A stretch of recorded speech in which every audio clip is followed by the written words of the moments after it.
ceea ce privește lucrurile naturale, trebuie să studiem natura și trebuie să luăm în considerare descoperirile pe care oamenii de știință le au în natură.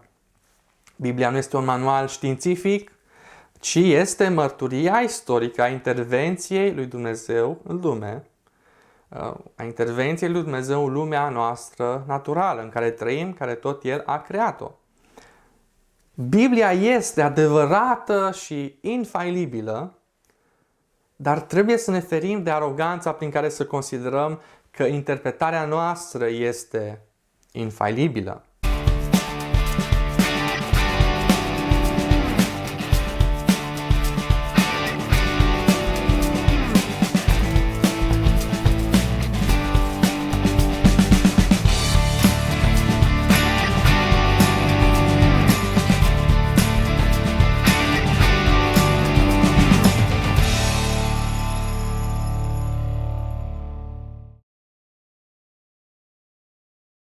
Cafeaua pe care o beau astăzi este Etiopia Marmora.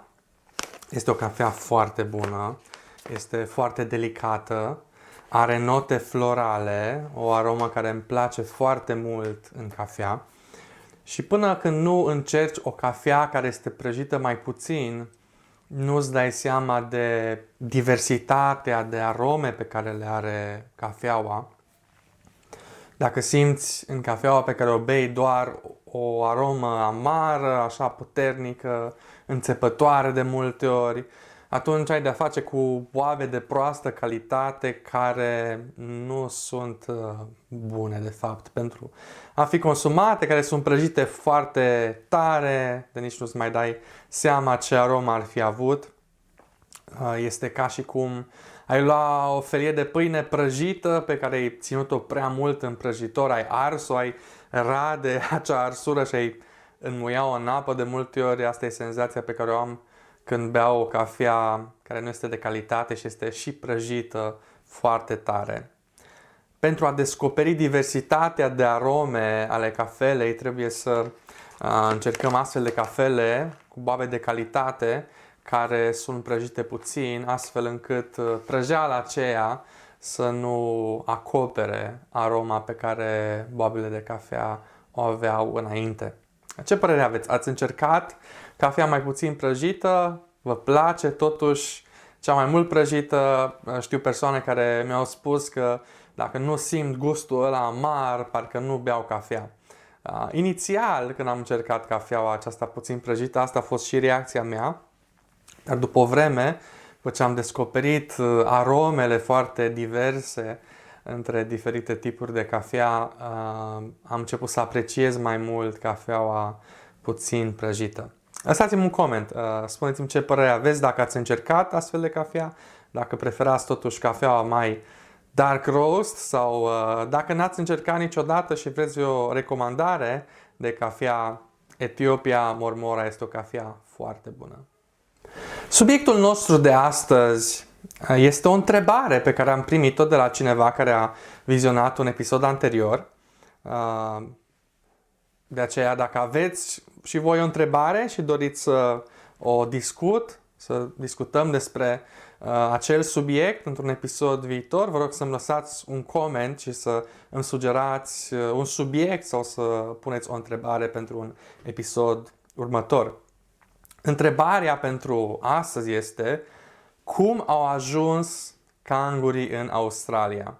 Și s-ar putea să îmi pară un pic o întrebare puțin ciudată, dar este o întrebare pe care am primit-o, o întrebare pe care oamenii și-o pun și de aceea o să discutăm din perspectivă creștină, biblică, această întrebare. Evident, este o întrebare ce are de-a face cu doctrina creștină despre creație, pe de o parte, și cu cercetările științifice, oamenii învățând știința, citind despre descoperirile care au avut loc în știință, își pun această întrebare: cum avem diversitatea de animale pe care le avem pe pământ, unele răspândite în anumite locuri, cum se împacă lucrul acesta cu relatările pe care le avem în Biblie, în special în cartea Genesa. Și este o întrebare pe care ai ajuns să ți-o pui și dacă nu ai studiat foarte multă știință, dacă nu ești om de știință, la un moment în viață încerci să vezi cum se potrivește ceea ce descoperi tu în jurul tău, ceea ce vezi în realitatea naturală, cu ceea ce există în Biblie. Și această întrebare, cum au ajuns cangurii în Australia, este o întrebare ce se naște în mod special atunci când cineva se lovește de o anumită interpretare a Bibliei. Există o interpretare a Bibliei, dintr-o citire a Bibliei pe care, din punctul meu de vedere, am putea o considera superficială. Este o citire superficială a Bibliei care, privind la textul Scripturii, ajunge la concluzia că lumea a fost creată acum 6.000 de ani sau 7.000 de ani, undeva pe acolo, și că undeva acum 4.500 de ani, deci în anul 2500, 3000 înainte de Hristos, ar fi existat un potop universal peste toată planeta, care ar fi acoperit toată planeta cu apă, ar fi ucis toate animalele și oarecum istoria ar fi reînceput acum 4500 de ani. Și atunci se naște întrebarea pe care am primit-o și pe care o discutăm astăzi: cum au ajuns cangurii în Australia? Dacă în anul 2500 înainte de Hristos, adică acum 4500 de ani, a fost un potop universal care a ucis toate animalele de peste tot pământul și au supraviețuit doar animalele din arca lui Noe, atunci întrebarea este: cum au apărut cele 200.000 de specii de animale care există în Australia și multe animale care există doar acolo? Cum se poate, cum se împacă această citire a Bibliei prin care singure animale acum 2500 de ani sunt undeva în Turcia, unde s-a oprit arca lui Noe? Cum au ajuns aceste 200.000 de specii în Australia sau într-o altă parte a lumii îndepărtată, pe o insulă departe? Cum se împacă cele două lucruri? Și prin această întrebare, care de multe ori este o provocare, este menită ca un contraargument, un argument împotriva credinței creștine, mulți oameni au concluzionat că Biblia nu e adevărată, pentru că Biblia ne oferă o relatare ce nu se potrivește cu biodiversitatea care există în Australia sau în alte locuri din lumea noastră. Deci este o întrebare care, într-o formă sau alta, o să ne punem fiecare în viață, la un moment dat în viață, și este o întrebare la care trebuie să oferim un răspuns. Și în răspunsul creștin ajungem într-un punct în care trebuie să facem anumite distincții. Trebuie, în primul rând, să nu confundăm Biblia cu interpretarea Bibliei. Și de asemenea, să nu confundăm istoria naturală, natura, cu interpretarea istoriei, interpretarea științei. Mărturia creștină în Scriptură și mărturisirea noastră de credință, mărturisirea belgiană, spune că Biblia și natura sunt două cărți ale revelației lui Dumnezeu. Cărți între ghilimele, pentru că natura, evident, este creația din jur, nu este o carte propriu-zis, dar sunt ca două cărți, ca două surse ale revelației prin care cunoaștem adevărul despre natură, cunoaștem adevărul despre Dumnezeu. Ne aducem aminte de texte din Biblie, cum ar fi Psalmul 19, care vorbește despre faptul că întreaga natură arată gloria lui Dumnezeu, arată cât de mare este Dumnezeu și ne transmite ceva despre Dumnezeu. Și în Romani 1 ne aducem aminte că Apostolul Pavel vorbește despre faptul că Dumnezeu poate să fie cunoscut și prin creație și prin natură umană care mărturisește prin conștiință despre adevărul lui Dumnezeu. Deci avem revelație în Scriptură și revelație în natură și aceste două revelații sunt adevărate, sunt infailibile. Dar interpretările pe care noi le avem asupra acestor revelații nu sunt întotdeauna corecte, nu sunt întotdeauna infailibile. Una e revelația, ce avem în Scriptură și în natură, și alta e procesul, demersul pe care îl avem noi de a interpreta acea revelație. Și evident că în diverse momente în istorie oamenii au avut diverse perspective asupra Scripturii, asupra naturii, și există momente în viața noastră și în istoria bisericii în care trebuie să ne oprim și să reevaluăm interpretarea noastră. Deci revelația în Scriptură și în natură sunt adevărate, sunt infailibile, dar interpretările noastre trebuie să aibă parte de o reevaluare din când în când. Când le reevaluăm? Începem să reevaluăm Scriptura în mod special atunci când avem o descoperire în natură care ne oferă o perspectivă mai amplă asupra realității în care trăim. Descoperirea științifică, descoperirea naturii este o ocazie pentru a reevalua și interpretarea pe care o avem asupra Scripturii.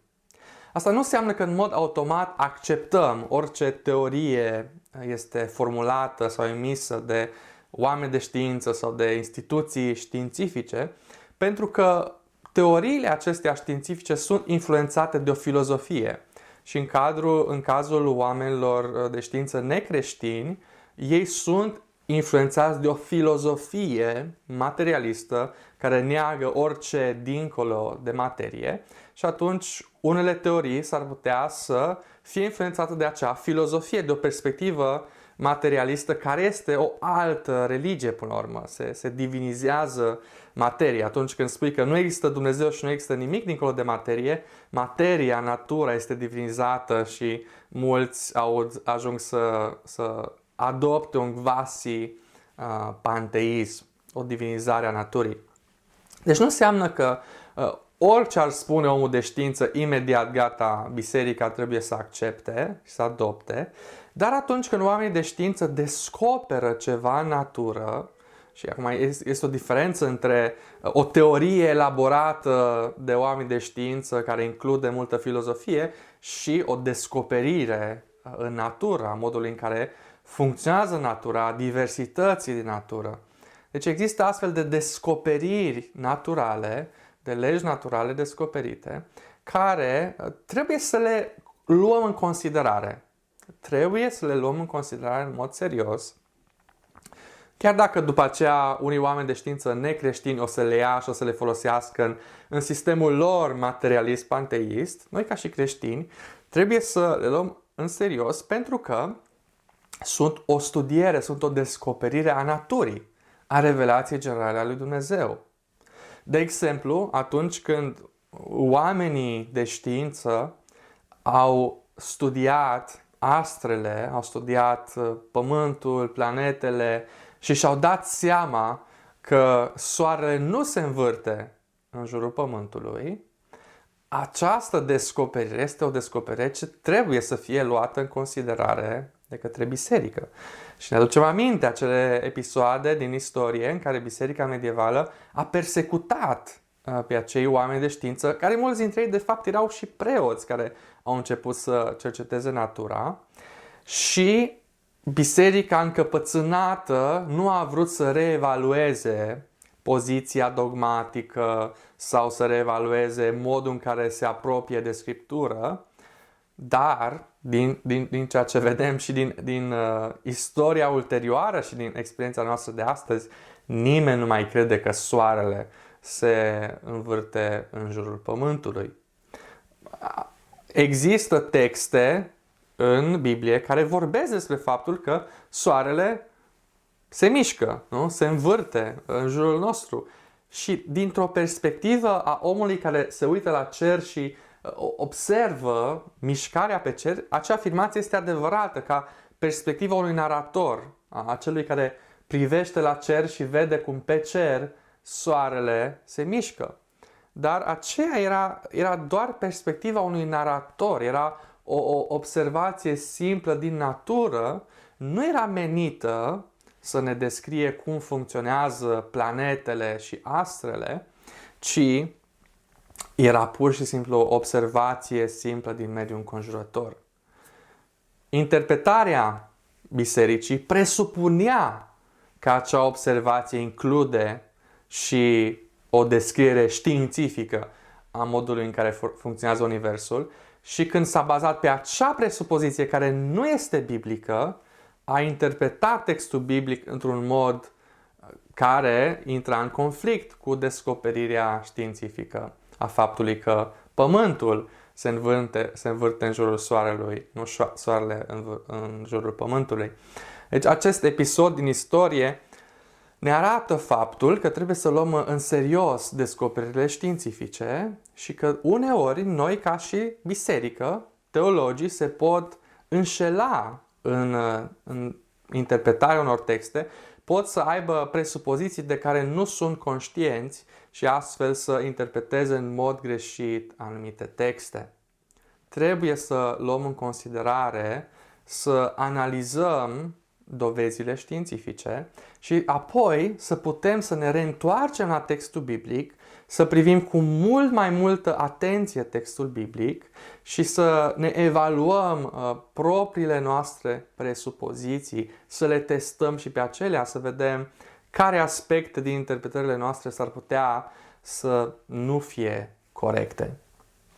Din păcate, de multe ori biserica nu face acest lucru și încăpățânându-se cu o interpretare mai veche, care are astfel de presupoziții nebiblice incluse în ea, ajunge să fie într-un conflict care nu este necesar cu societatea din jur. Deci există o tensiune și o confruntare între biserică, ce prezintă legea lui Dumnezeu, cuvântul lui Dumnezeu, și oameni din jur care sunt răzvrătiți față de Dumnezeu. Este o confruntare care nu trebuie să fie violentă, care trebuie să fie a ideilor, nu a sabiei, nu a arderii pe rug. Este o confruntare reală care există. Slujitorii predică împotriva păcatului, nu ca să se dea lege în societate să fie restrânși oamenii de la a păcătui, ci ca omul să se pocăiască de păcat și să se întoarcă la Dumnezeu. Dar asta nu înseamnă că noi trebuie să fim atât de diferiți sau să fim pur și simplu ciudați, să respingem orice este în jurul nostru doar pentru că vine dintr-o altă instituție sau vine dintr-o altă sferă a cunoașterii din natură. Trebuie să fim deschiși. Din păcate, vedem exemple de poziții ale unora din biserică ce nu sunt deschiși înspre a lua în considerare dovezile științifice. Și în sensul acesta am pregătit un colaj video în care putem să vedem câteva astfel de poziții și vă invit să-l urmărim. În familie am învățat să apreciez valorile tradiționale românești, identitatea poporului român. Teoria rosleriană a fost combătută și prin faptul că ne identificăm ca popor creștin. Pământul nostru are vârsta adamică de 7500 de ani. Deci în momentul de față, noi am trecut de veacul 7 și jumate. Suntem undeva 13 sau 15 în clipa de față. 7513 sau 15, nu știu exact. Altă răutate. În ziua 3 se creează verdețurile, pomii și astea. Cum au trăit și au supraviețuit toate lucrurile alea dacă nu exista soare? Wow! Vreau să vedeți, observați până unde merge necredința omului? Ce am văzut în acest colaj video? Am văzut în primul rând un preot ortodox care oarecum promova ideea că nu trebuie să luăm în considerare știința, ci trebuie să avem un fel de afiliere culturală, tradițională la perspectivele trecutului. Noi suntem creștini, suntem o națiune cu o tradiție ortodoxă, românească, deci trebuie să ne căutăm cunoașterea în această sferă și să nu ne luăm după știință. Apoi am văzut un călugăr care spune că istoria omenirii și istoria naturală din jurul nostru este veche de 7500 de ani, astfel plasează oarecum și istoria potopului, undeva acum 4500-5000 de ani. Deci oarecum avem aceeași dilemă, prin aceeași abordare destul de superficială a istoriei Scripturii. Și apoi ați văzut un predicator neoprotestant care zice că a pune întrebări dintr-un punct de vedere științific este o răutate a oamenilor necredincioși, că nici nu poți să întrebi cum adică au fost plante înainte să fie soarele, nu, ești rău, ești necredincios dacă pui astfel de întrebări. Fie că e vorba de un naționalism cultural, tradiționalist, care îți spune să nu bagi în seamă știința, fie că e vorba de o citire superficială a Bibliei, fie că e vorba de o încăpățânare mândră, care este foarte agresivă față de oricine pune o întrebare logică, o întrebare sinceră, aceste abordări sunt dăunătoare pentru mărturia și misiunea bisericii în lume. Evident că nu toți preoții ortodoxi, nu toți predicatorii neoprotestanți au astfel de perspective, dar mulți oameni în diverse biserici au astfel de abordări și atunci când există astfel de abordări, atunci nu poate să existe un dialog semnificativ în care să se ofere un răspuns la întrebări sincere pe care oamenii și le pun atunci când privesc la natura care ne înconjoară. Cum trebuie să abordăm aceste întrebări? Cum trebuie să abordăm aceste dileme? În primul rând trebuie să privim cu atenție la textul din Genesa 1. Genesa 1 este primul capitol al Bibliei și ne vorbește despre crearea lumii și din modul în care interpretăm Genesa 1 o să se nască abordările diferite asupra acestei dileme, credința și știința. Unii citesc Genesa 1 ca și cum e o pagină dintr-un manual de știință, ca și cum ai luat ziarul și citești ziarul care îți spune ce s-a întâmplat ieri într-un cartier în București. Când te uiți mai cu atenție la textul din Genesa 1, îți dai seama că este un text special. Textul din Genesa 1 este un text antropomorfic. Un text în care Dumnezeu este prezentat ca un om care lucrează 6 zile și după aceea se odihnește o zi. Este o prezentare metaforică, poetică a actului creației. Nu este o poezie în sensul tehnic al cuvântului, dar este o prezentare poetică și metaforică în care Dumnezeu este prezentat ca un om. Dumnezeu nu este ca un om, Dumnezeu nu lucrează ca un om, nu lucrează 6 zile să se odihnească a 7-a, dar este prezentat ca un om. De ce? Ca noi să înțelegem o idee, și anume că Dumnezeu, prin puterea Lui, prin lucrarea Lui, a creat tot ceea ce există în jurul nostru. Deci acele afirmații antropomorfice sunt adevărate, dar sunt adevărate în sensul în care au fost făcute. Avem și alte afirmații antropomorfice în Biblie. Se vorbește despre ochii lui Dumnezeu, despre mâna lui Dumnezeu. Se folosește o expresie evreiască care în limba ebraică pentru a se descrie judecata, mânia, se spune că ai nasul fierbinte. Și de multe ori Dumnezeu are nasul fierbinte. Ei, este o exprimare metaforică. Nu înseamnă că Dumnezeu are un nas care se încinge atunci când oamenii păcătuiesc și merită judecata lui Dumnezeu. Nu, este o exprimare antropomorfică, ce e adevărată, da? Atunci când este înțeleasă în sensul în care a fost scrisă. Deci aceste afirmații antropomorfice din Genesa 1 sunt adevărate, dar ele nu au fost făcute ca să ne comunice data sau durata creației. Textul este mai degrabă în polemică cu perspective păgâne, cu perspectivele păgâne care vorbeau despre o creație ce apare într-un context de conflict, de violență. În Genesa este pace, este bucurie, este o altă atmosferă.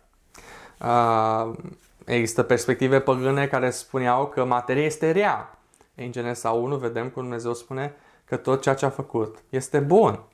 Există perspective păgâne în care se aduce închinare creației. Și aici în Genesa 1 vedem cum există o distinție între creator și creație. Creația este naturală, nu este divină.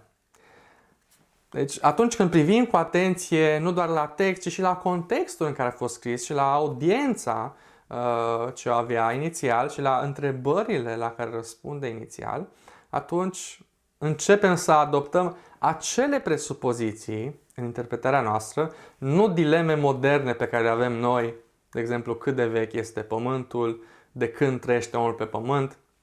Acestea sunt dileme moderne, nu sunt întrebările pe care și le punea Moise și oamenii din jurul lui Moise.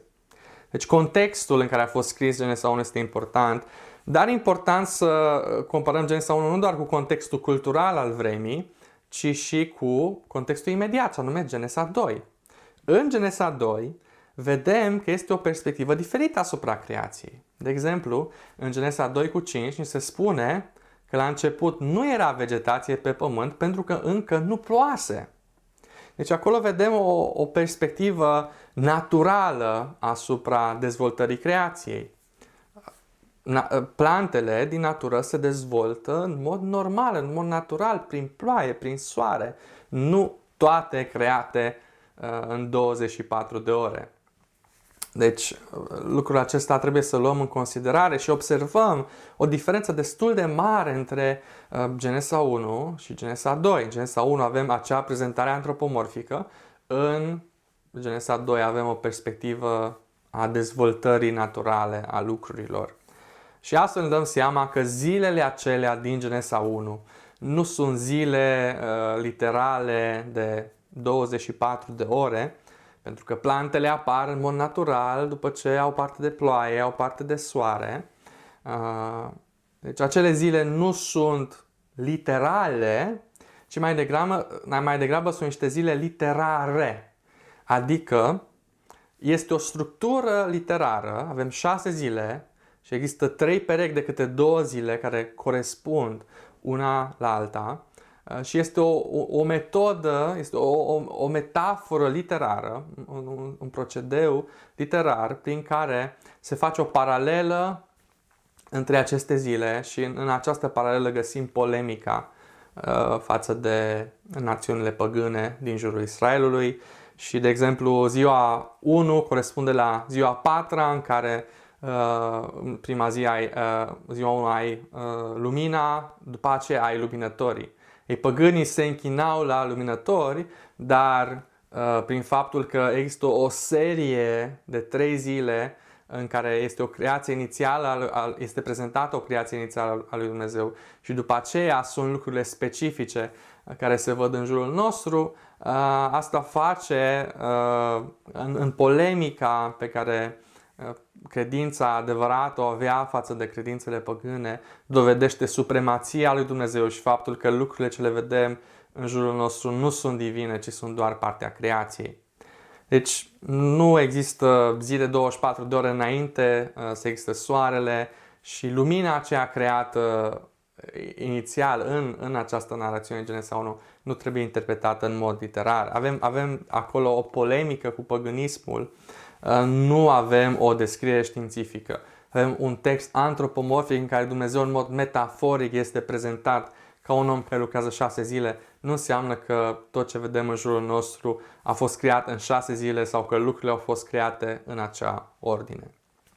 La fel, după ce privim cu atenție la Genesa 1 și 2, trebuie să privim cu atenție și la Genesa 6 și 9, care descriu acel eveniment al potopului, a unei inundații pe pământ care au ucis mulți oameni.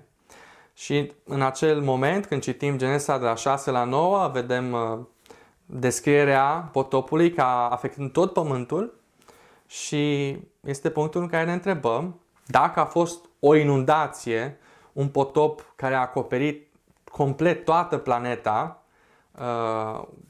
a fost acoperită de apă sau nu. Și unii spun, scrie acolo tot pământul, deci clar, e vorba de tot pământul. Problema este că afirmația aceasta, tot pământul, este folosită de foarte multe ori în Biblie ca să descrie lucruri care s-au întâmplat doar într-o regiune. De cele mai multe ori, expresia tot pământul se referă la o regiune, nu se referă la toată planeta. O să vă dau câteva exemple. În Genesa 41 are loc o foamete. Iosif este în Egipt și familia lui Iosif merge în Egipt să caute de mâncare și acolo textul ne spune că tot pământul a mers în Egipt. Oamenii din tot pământul a mers, s-a strâns în Egipt. Ei, nu e așa. Nu tot pământul a mers în Egipt. Au mers oameni din jur care au fost afectați de secetă și naratorul, privind în jur, a văzut că toți vin. Toate națiunile din jur vin.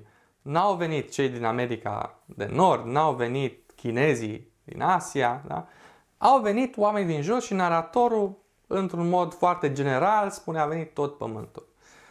La fel, la începutul Evangheliilor avem acea relatare a recensământului roman și ni se spune că tot pământul a mers la recensământ. N-a mers tot pământul, da? A mers cei care au parte din Imperiul Roman, o parte semnificativă din civilizația la vremea respectivă, dar nu tot pământul. Și există multe alte exemple în care tot pământul nu înseamnă toată planeta. Înseamnă o suprafață mare, înseamnă o mare parte a civilizației, înseamnă regiunile cu care naratorul avea contact în jur. Deci nu putem să presupunem neapărat o extindere universală. De ce? Pentru că fraza aceasta, tot pământul, de cele mai multe ori nu înseamnă tot pământul. Și privind la textul nostru, Genesa 6:9, ne dăm seama că este povestit din perspectiva naratorului care vede acele lucruri, vede cum vine ploaia, este trimis porumbelul, se întoarce, se oprește corabia.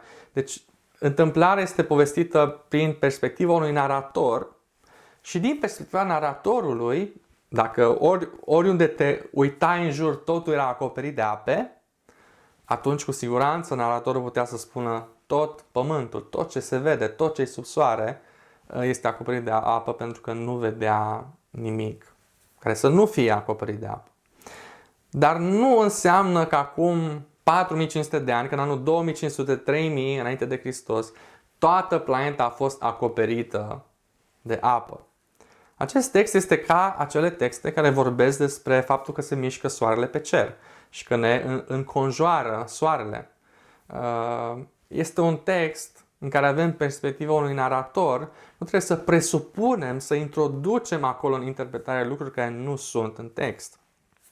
Nu știm când a avut loc acest potop, nu știm în ce an, nu știm ce suprafață a fost afectată, dar nu avem niciun motiv să credem că a fost în anul 2500 înainte de Hristos sau că a fost pe pământ o apă înaltă de 8000 de metri ca să acopere toți munții ce există în lumea aceasta. Nu, a fost o calamitate naturală prin ploaie, apa respectivă n-a dispărut după aceea. A fost o calamitate naturală care a fost trimisă de Dumnezeu ca o pedeapsă, dar a fost o inundație a unei regiuni foarte mari. Nu avem motive să credem că a fost toată planeta acoperită complet de apă. O astfel de interpretare ar fi nebiblică și ar îmbrățișa anumite presupoziții medievale nebiblice, la fel cu acel caz al soarelui care se învârte în jurul pământului. Credința nu este ceva irațional. Nu este ceva irațional care trebuie să susții indiferent de ce s-ar întâmpla în jur.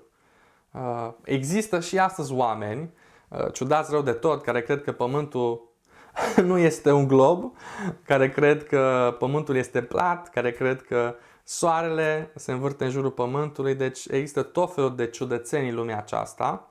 Dar credința creștină, autentică, are ca și principiu faptul că Dumnezeu ni se revelează în natură și studiind natura putem să ajungem la concluzii despre adevărul lui Dumnezeu, chiar dacă natura nu este singura sursă a revelației lui Dumnezeu.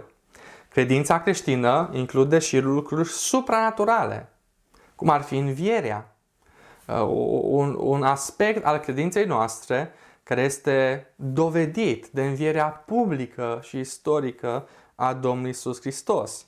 Deci nu înseamnă că credința creștină se rezumă la tot ceea ce spun oamenii de știință, dar în ceea ce privește lucrurile naturale, trebuie să studiem natura și trebuie să luăm în considerare descoperirile pe care oamenii de știință le au în natură.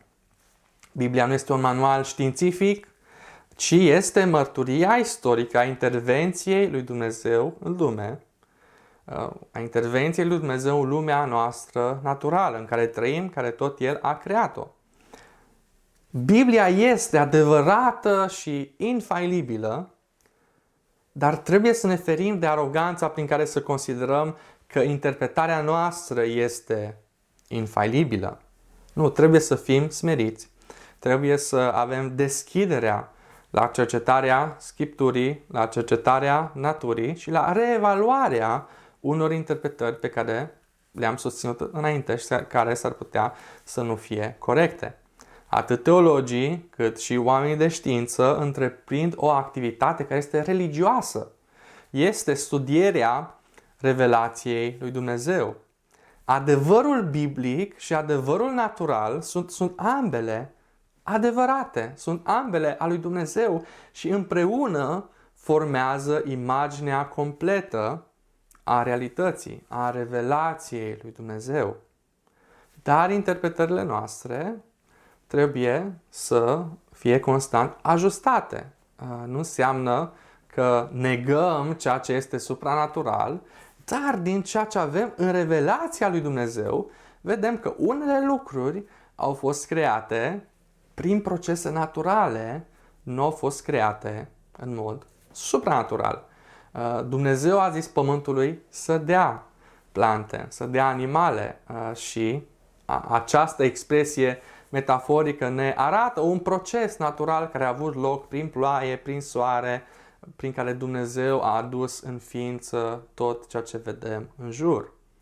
Nu înseamnă că negăm credința creștină, nu înseamnă că nu credem în supranatural. Dumnezeu putea să creeze totul într-o clipă, dar din mărturia pe care o vedem în revelația specială din Scriptură și în revelația generală în natură, vedem că Dumnezeu, din propriile sale cuvinte, ne arată acest proces natural al creației și nu ne dă o dată în care a fost creat pământul sau omul, o durată a creației și nici din alte evenimente nu ni se spune când a avut loc potopul, exact ce regiune a afectat. Deci trebuie să ne ferim să încercăm să afirmăm mai mult decât afirmă Scriptura. Trebuie să ne ferim de la a îmbrățișa astfel de presupoziții medievale care sunt nebiblice și care dăunează misiunii și mărturiei bisericii în lume.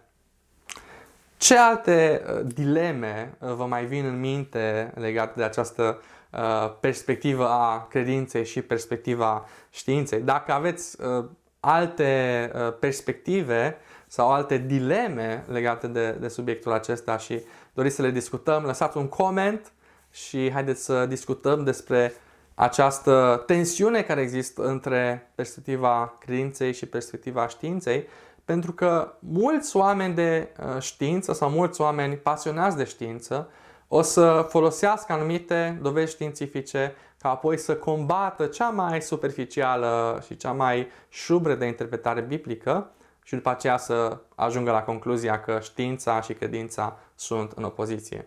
Știința și credința nu sunt în opoziție. Interpretări biblice și interpretări științifice s-ar putea să se afle în opoziție și uneori interpretările științifice sunt greșite, la fel cum uneori interpretările biblice sunt greșite. Dar împreună trebuie să avem un dialog prin care să continuăm acest proces de reevaluare a ceea ce credem, fie că suntem pasionați de teologie sau suntem pasionați de știință.